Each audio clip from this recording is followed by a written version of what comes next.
What is the story of how you became interested in your field and how did you get to where you are today? How I got into STEM is more so when I started taking science classes, it kind of clicked that what I was loving to do anyway and what I was learning. So then I was kind of like, okay, so it's not just I love being outdoors. I actually really want to tell people about how important it is and why they should want to protect it. So that was kind of my love of STEM. And then how I got here in my position now is I actually started out as a volunteer for about a year at the GTM Research Reserve. And then I got hired as an environmental educator for about 5 years. And then I got promoted to education coordinator. So it's kind of like a mailroom up, you hear like, I started a mailroom and now I'm president of the company. Well, I'm not president of the company, but it's kind of a similar story where I just feel like it really highlights work ethic and like really perseverance and showing people how passionate you are about what you do. Wow, that's really interesting. Nice.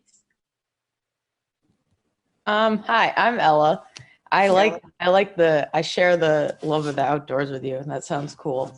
The next one is tell us about what you're studying or doing now and what you like about it. okay, so well, I get to learn a lot, tons as education coordinator, and even when I was an environmental educator, we're constantly learning. Right now, what we're working on is a lot of virtual reality.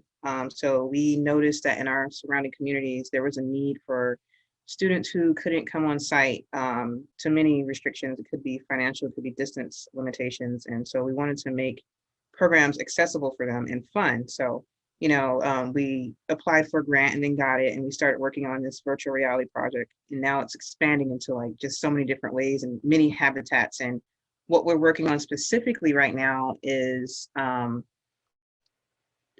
interpreting that for students on the autism spectrum. And that is particularly close to my heart. I grew up, my mom was a special education teacher, so I have a love for that community. And um, in my work with that community, we learn that a lot of the people there are extremely passionate about conservation of the environment, but they just don't have the opportunities. So we're trying to bridge that gap and not only make this program so that they learn about estuary science, but they also get a chance to get experiences like volunteering and interning to possibly go into STEM fields. And that's what I hope for every single community that I work with, as well as students on the spectrum. Oh, and then the other thing that we've been working on is finding more about the Gullah Geechee culture on our peninsula. So I mentioned earlier that my grandmother would teach Gullah Geechee stories to me and sing some songs. So the Gullah Geechee are descendants from enslaved peoples, mostly from the west coast of Africa.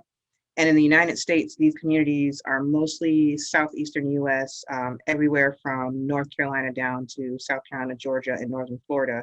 So we're studying the possibility of their presence on our peninsula, trying to find out what it was like to be a Gullah Geechee individual in that time period on our peninsula, what kind of sustainable practices like shellfish harvesting or fishing they might have engaged in.